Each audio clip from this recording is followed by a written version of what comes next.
This podcast is brought to you by iPlayHockey.ca.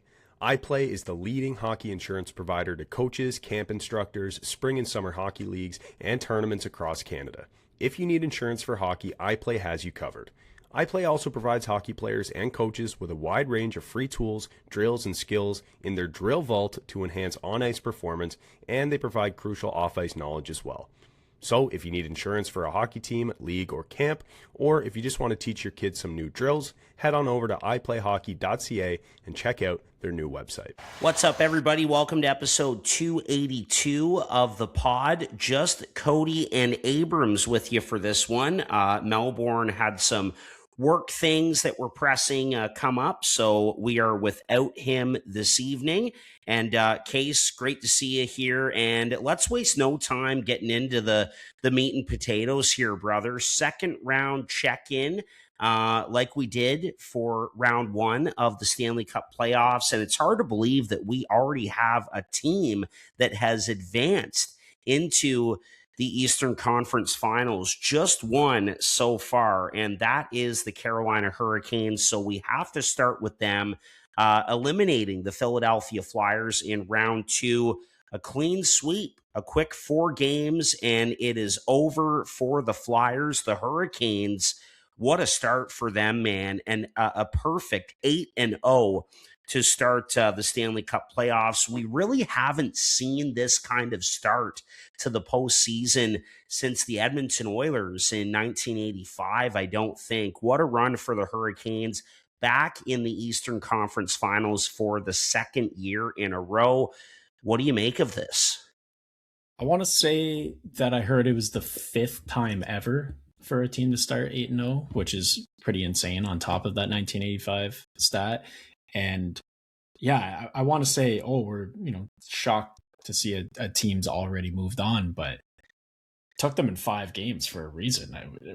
We kind of all thought that this series was going to be a little bit of a cakewalk for them, just with the way they're playing, the way their system compares and matches up against Philadelphia's. But they were just absolutely dominant in every single game. Even that overtime game, I feel like Carolina really controlled the play, as they always do, and looked the better team. Philadelphia kind of scraped through and got into OT, and it was kind of anyone's game at that point. But Carolina managed to get the win, and I think we just have to stop doubting these guys. Somehow we still, everyone, I say we, the royal we in the hockey community, always have a way to doubt the Carolina Hurricanes. Like, some people were starting to say, maybe Philly could get by them, or maybe Ottawa could beat them. There's a lot of chatter about that.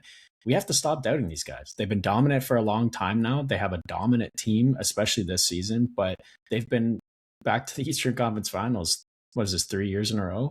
And they've looked so good. It's the best they've ever looked. So could be their season to go on to the Cup.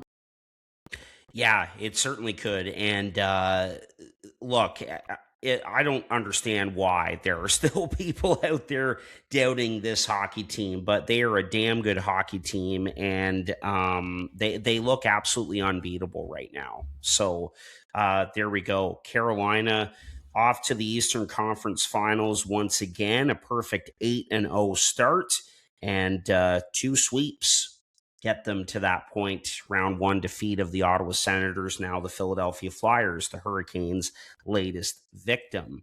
All right, to the other series in the East in round 2, Case, Buffalo and Montreal. The Canadiens up 2-1 in this series, and it pains me to say it, brother, but after a really strong opening victory in game 1 in Buffalo for the Sabres, back-to-back ugly performances here. They find themselves down 2-1.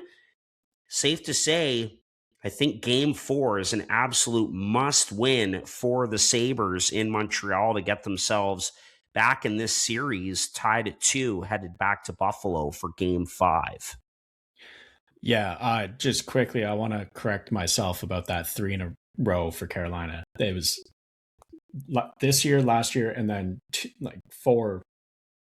2023, they were 3 in the last 4 years. 2024, they lost, and Yeah. the Rangers went to the finals. Now That's Eastern right. Conference Finals. Anyways, on to Buffalo and Montreal. Yeah. I couldn't. my prediction was that Montreal was going to kind of catch them by surprise and win that first game, and then it would be all home wins from there on out. But man, did Buffalo look ready in that first game, and they were. I mean, they got the win, obviously a 4-2 win, but it looked more dominant than a 4-2 win. I thought they could have put up more.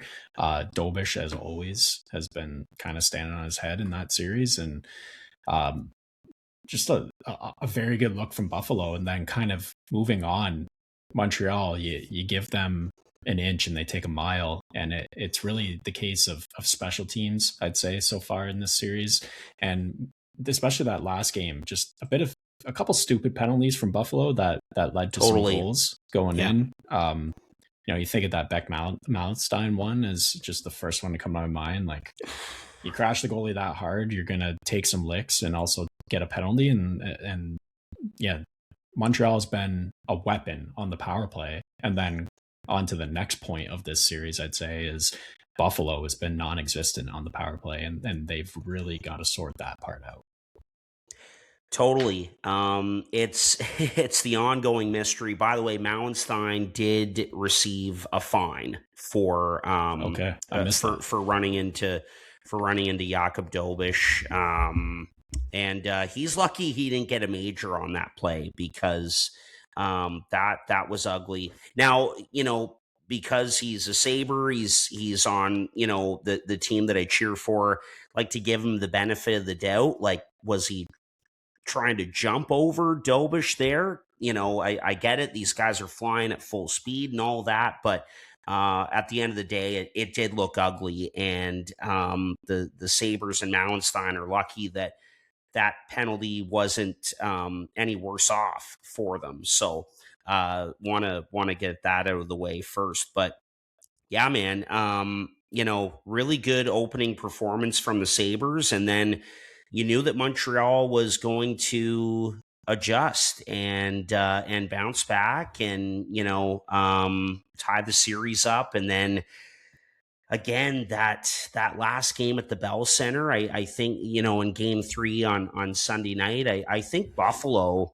it's fair to say, was intimidated by that rocking atmosphere at the Bell Center. Like, there were no Sabre fans in that crowd. I couldn't find any, maybe a couple, but that was it. Like, it was all Montreal. And even when Tage Thompson scored 53 seconds in, it didn't seem to affect the crowd or the team at all in the Montreal Canadiens.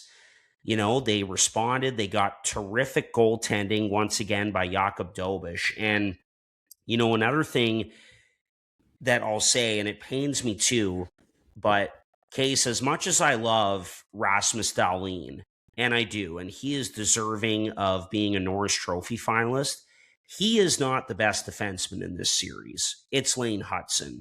And I know that you and Chad, and including myself, could not believe the play that he made in the offensive zone on the power play to get it to Cole Caulfield in front, who finally scores a goal. And if that gets the monkey off his back and gets him going, then the Sabres are in trouble.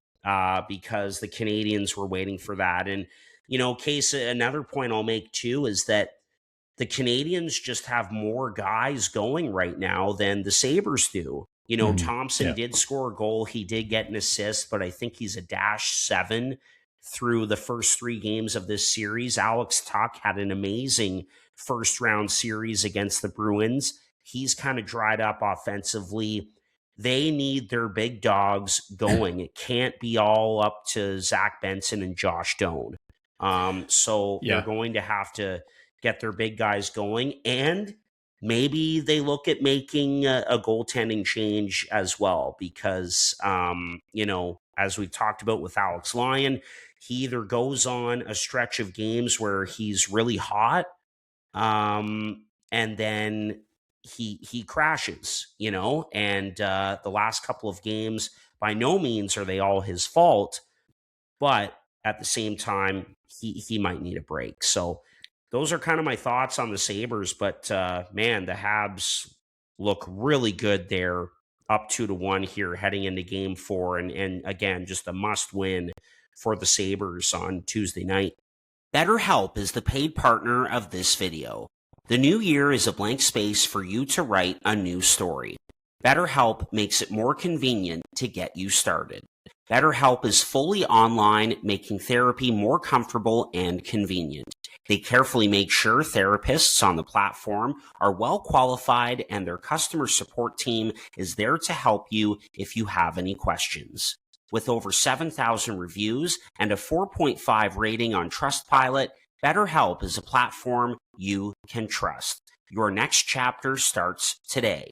Get 10% off your first month of BetterHelp online therapy at betterhelp.com/boysinthebooth in paid partnership with BetterHelp.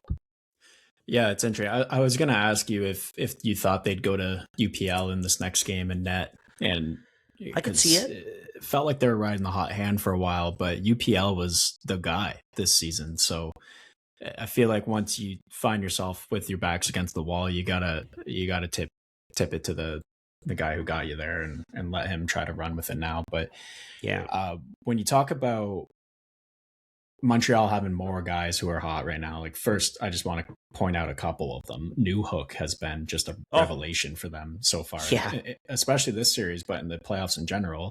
And then maybe this is more of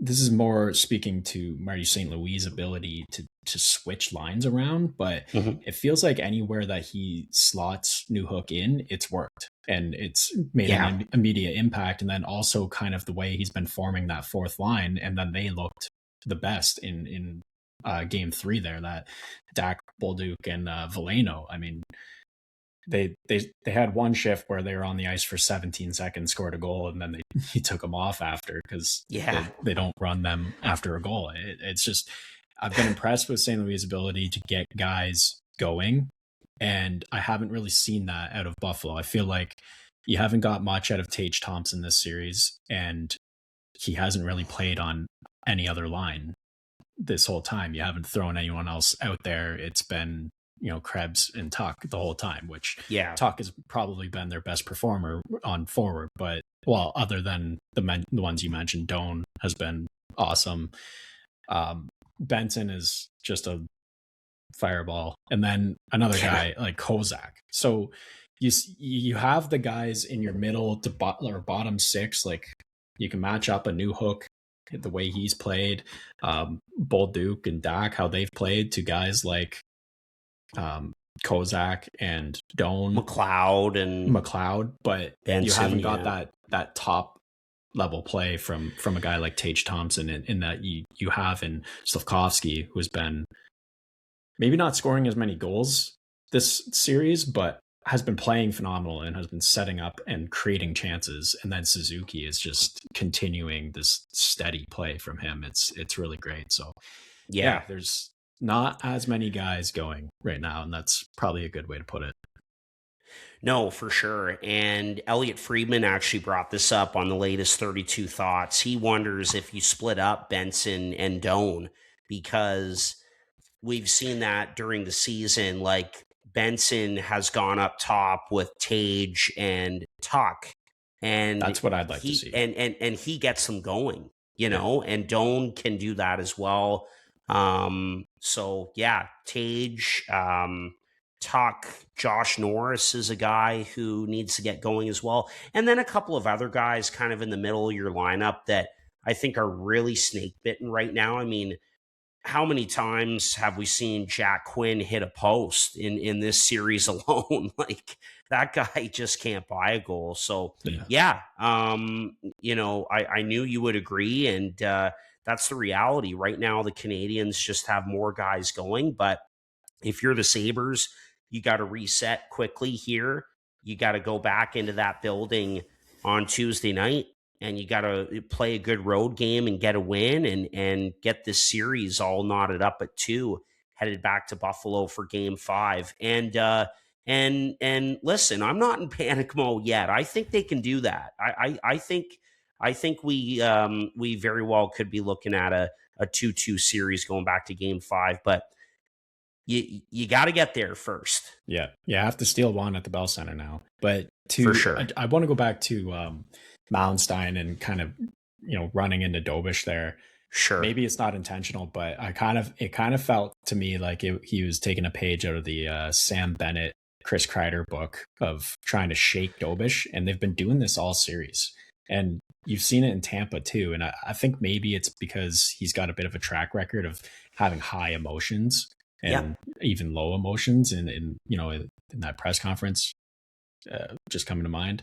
But yeah, I feel like Dobish is that type of guy that the more you try to rattle him, the more he gets into the game, because I love him like yapping the whole time, chirping players, going at it with Dahlin. And like after the one goal there, he does his celebration to the left, but that gets him closer to the bench, and then he starts yapping that way too. And I don't know, he seems locked in, and I don't think you can rattle him. So you got to find a different way. It's it is a little scary because it seems like he's just on such a roll right now. He is really turning into a fan favorite in Montreal as well. I mean, the way that crowd gets behind him, and you're right, just the emotion and the fire that he plays with, and the guy's just a battler to me. And Alex Lyon is too, in his own right as well, and he's chirping guys and all of that. I forget who had the penalty shot in the Boston series. Maybe it was Arvidsson, but like he called him an effing loser after that, just stuff like that. So those guys are both battlers. But listen, the reality is right now is that Dobish is winning the battle, and I'm with you. I think he's one of those goalies that the more involved he is, the more shots he faces, the better he is. And so the Sabres have got to continue to get bodies in front of him and try to get him off his game. But like you said, Case, it's not looking like an easy task right now. Yeah, just to give you a little stat of talking about switching the lines up and getting different looks on the ice. Sure. In the playoffs, Montreal has had 11 different line combinations that have played 10 minutes or more, whereas Buffalo has had 7. Okay. So he's been running that's mostly the same combinations. There's a couple switch ups in the bottom 6, but it's kind of keeping it steady. And I think that we need to see, Benson with Thompson or Doan. Yeah, one of those guys who can light a spark. And we've seen that work before. Final thing I'll mention too is I think we could, not just with the goaltending, but I think we could see some other lineup changes too, like guys coming out. And one of those guys I would put in there is Logan Stanley. Had a terrible turnover in game 3 on Sunday night that led to a goal. I mean, I'm sorry, how do you not connect with Peyton Krebs on like a 4-foot outlet pass in the neutral zone and it misses him? And then we know how good the Canadians are in transition. Like if you turn the puck over to them and they get it, it is right back up the ice and they are gone. And the Sabres are capable of that as well. But it's not like the Boston series where, you're not going to get burned by their speed. In this series, you are by the Canadians. And look, Stanley brought in at the deadline, obviously, is a very good defenseman. He's big and long and physical, but the foot speed is an issue. And that was an ugly turnover that led to a goal. And I wonder if he's a guy that comes out for, say, someone like a Kesselring who has some size in his own right, but is a little more fleet of foot, or a guy like a Zach Metza as well. So that's a guy for me who I wonder if he comes out. Yeah. And it doesn't help that Buffalo's a bit banged up, more so on forward than on defense, but it definitely hinders their ability to switch the lineup a bit. What I will say is I feel like you can't touch the Dahlin Samuelson pairing. They've been I agree. steady as always, but I agree. You get into a tricky spot of like, do you move a Stanley up with a Power, or like just to try to get different looks on the back end? Because I feel at times Byram and Power is like low or high risk, high reward. They've given up a lot of chances, but they probably create more than any other pairing going so far. Yeah. So it's I don't know. I'd switch things up on forward, but the defense, I could definitely see them taking Stanley out after that blunder. But yeah, we got to see some changes in the lineup for sure. And one more note. Again, you look at the rosters on these two teams as well. Newhook, I mean, he's red hot, obviously, and Bo Byram, who you mentioned there a second ago, he's had a great postseason as well. Two guys who won a Stanley Cup together with the Avs in 2022, being very impactful players on their respective teams, especially Alex Newhook right now. I mean, I think since Game 7 in Tampa, he's got a goal in every game since then. Yeah. Some clutch goals. Crazy. Absolutely. All right, Case, over to the two series going on in the Western Conference here in round 2. And the first one we'll look at two teams that are currently playing as we are recording this, the Colorado Avalanche and the Minnesota Wild. So again, as we're recording, 2-1 Avalanche in this series. Colorado jumped out to a 2-0 lead. And then Minnesota, man, what a performance in Game 3 in their home building. A 5-1 victory, chased Scott Wedgwood out of the net. Mackenzie Blackwood had to come in relief. And we've got a series here. Avalanche 2, Minnesota 1. What do you make of this one? Yeah, well, they chased him out of the crease to the point where Blackwood got the start tonight. So we were quite impressed with Wedgwood up to this point, but they chased him. And something I want to point out about this series, and I think mentioned it after the 9-6 game. We pointed out that this is going to be. It could come down to the team that's most disciplined, because special teams is playing a big part. And you look at that game that Minnesota just won, and they didn't have a 5-on-5 goal. And I think I would be harping on that constantly if I were in the Colorado dressing room, because you can't give them opportunities. Even if it's 4-on-4, they scored. If it's 5-on-4, they dominate, but they also scored a 6-on-5 goal. Like, it's if they have an advantage or there's space to play with, they're a good team and they've got some weapons. And that means that Quinn Hughes is on the ice, and it means that Brock Faber and Matt Boldy and Kaprizov, the list goes on. And you need to keep those guys off the ice as much as possible. And the best way to do that is have as much 5-on-5. So discipline, got to be disciplined. And it seems like, I mean, I just got a notification that this Minnesota Colorado game is getting a bit chippy. So I'd definitely like to, catch some of this game. but of course, man, there's been some guys who have looked really good in this series, and Matt Boldy being one of them from Minnesota. Quinn Hughes is a game changer every single time he's on the ice. But on Colorado's side, we talked about how the first series, it seemed like a lot of the depth pulling some of the weight here so far, and it was just a matter of time that Nathan MacKinnon wakes up. He's awake.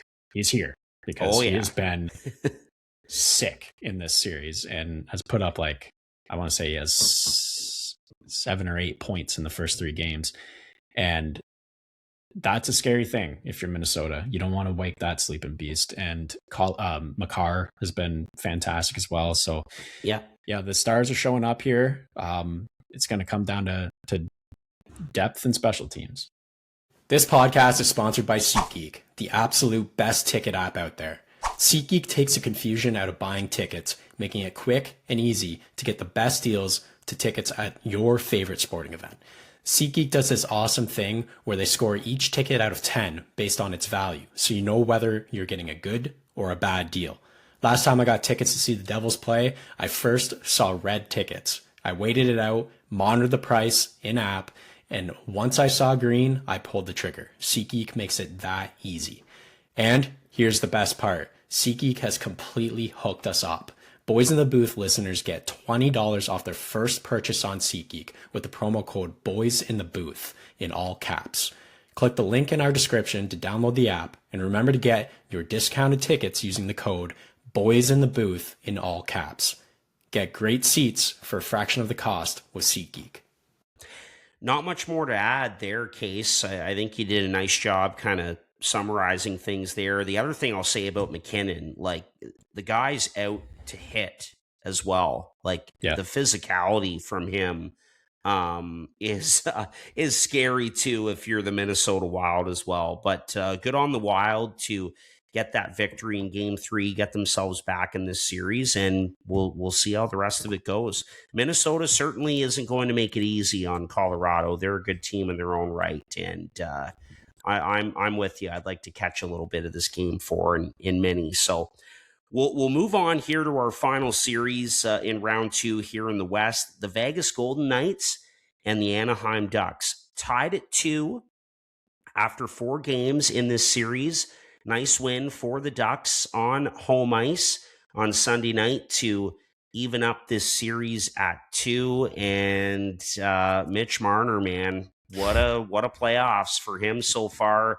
Some pretty strong quotes from his head coach, John Tortorella, and that's gotta be a bit of a sour taste in the mouths of Maple Leafs fans, that's for sure. But Marner's been great, but give Anaheim a lot of credit. You know, they've gotten themselves back in this series here. It's gone back and forth, and we're all tied at 2, heading back to Vegas for Game 5. What are your thoughts?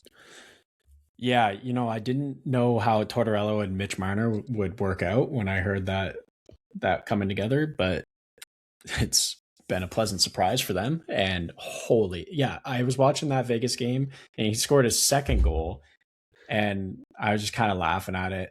And then I was like, all right, I'm gonna send a text. And I send a text like, oh, feel bad for whoever let him go or something like that, just to get under Chad's skin a little bit. And I think like seconds after I sent that text, he scored the hat trick goal, and I was like, oh boy.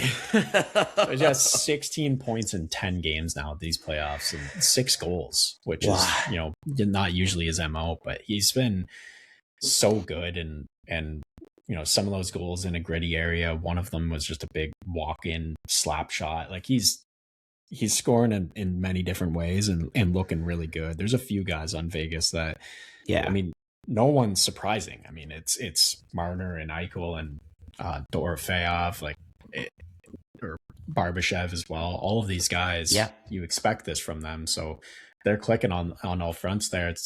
I don't think that there's much negative you can say about Vegas, but that means that you have to say a lot of positives about Anaheim and how they've played so far. And one guy that I just have to bring up, because he's just always so under the radar in this league, and I feel like we rarely talk about him, but he's always been consistently good for the last 4 seasons now, and that's Troy Terry, who kind of feels like the catalyst of this team at the moment. The young guys are playing good. Carlson, Gauthier, and Seneca are all playing really well, but Troy Terry is he's constant. And I feel like there's a few guys on this team who you think of as the leaders, in Killorn or Kreider or Trouba or whoever, but I bet you those young guys are looking at just how steady Troy Terry is every single game and every single series, and that's got to be, you know, getting a little momentum for them.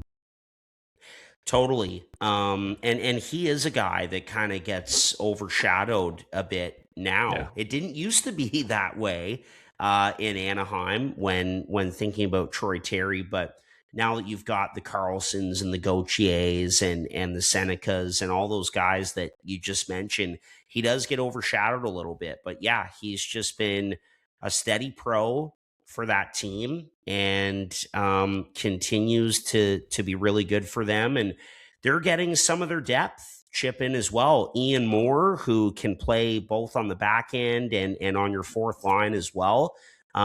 He ends up getting on the score sheet in that Game 4 victory. So good to see for the Ducks. And, as everyone knows, I picked them to win this series in 7 games, and it's not going to be easy. Vegas definitely is the more veteran team and have more experience. And, but I mean, so far so good. Tied at 2, going back to Vegas for Game 5. You got to be pretty happy about that if you're the Ducks.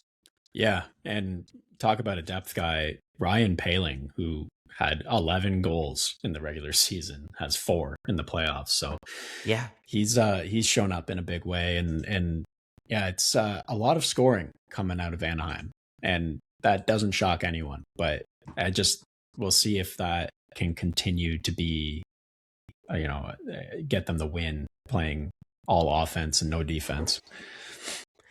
And again, like, isn't the goaltending in this series just fascinating to you? Like the fact that Carter Hart is playing steady for Vegas, and then you've got Lucas Dostal, who just continues to kind of struggle here, but Anaheim continues to go back to him. He is their guy, and they're finding ways to win games.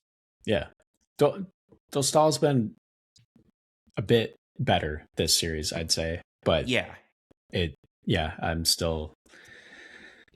it's been shaky at times for sure. Certainly. No, for sure. Well, Case, those are all of our remaining series in round 2 of the Stanley Cup playoffs. Again, Carolina, the lone team to move on here. They are waiting in the wings, and they've got a lot of time off. I wanted to ask you, like, before we go here, do you think that affects Carolina at all? Like, is that a positive or a negative, having all that time off? We interrupt this podcast to tell you about one of our favorite partners, Sign Up Expert. If you're a sports bettor, whether brand new, casual, or hardcore, listen very carefully because this ad is for you. Guys, line shopping for the best odds matters, and that's why any profitable sports bettor needs to be using multiple sports books to maximize their profits. Thankfully, there has never been a better time to get signed up, and we are here to connect you with the best promotions industry-wide. When you use our link at signupexpert.com/boysinthebooth, you can get access to all of the top sportsbooks in your region, along with a review of each platform and its unique benefits. Most importantly, all of these sportsbooks have valuable sign-up offers for new users. And when you register through our link, you will automatically receive the top offer at each one, allowing you to start line shopping with an enhanced bankroll. Guys, it's simple. When you use multiple sportsbooks, you ensure that you can always access the best available odds, which is key to successful and profitable sports betting. So, if you want to take advantage of these incredible benefits and support our brand at the same time, please consider signing up for your next sportsbook through our link in the description below, signupexpert.com/boysinthebooth. If you're planning on signing up for a new sportsbook anyways, you might as well use our link and support the boys. So, one more time, that's signupexpert.com/boysinthebooth. I've gone so back and forth on this over the last few seasons. I used to think that the time off was maybe a bad thing because you're not into it when it first starts or whatever. But when now you hear after the playoffs, like, oh, this guy's playing with a dislocated shoulder and this guy's got a broken sternum and this guy's got, whatever. All the injuries come out, and you already see teams with guys that are banged up currently in the playoffs. I think it's so good that they get this break now just to stay healthy. And I think Rod the Bod's pretty good at getting them engaged anyways. So he'll just rip off a good speech right before game 1 of round 3 and they'll be fine. Yeah, fair enough. All right, Case, is there anything else you'd like to add here before we put a bow on this thing? I feel like we have to talk about the Leafs getting the first overall pick, but I kind of want to wait for when Chad's on the pod. Yes.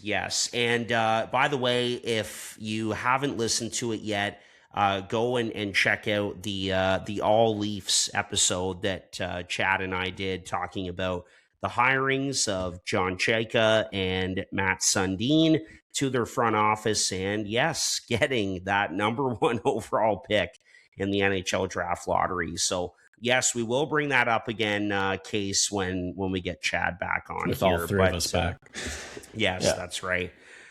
All right, man. Well, good to jump on with you for this one. Got to be one of our quickest episodes ever, honestly. They're going to get a little quicker here as we get down to, the Final Four eventually in the Stanley Cup playoffs, and then the eventual finals. Hard to believe that we're getting close to that point already. We're into May now, and the hockey's just been fantastic. So we hope you all have enjoyed it as well.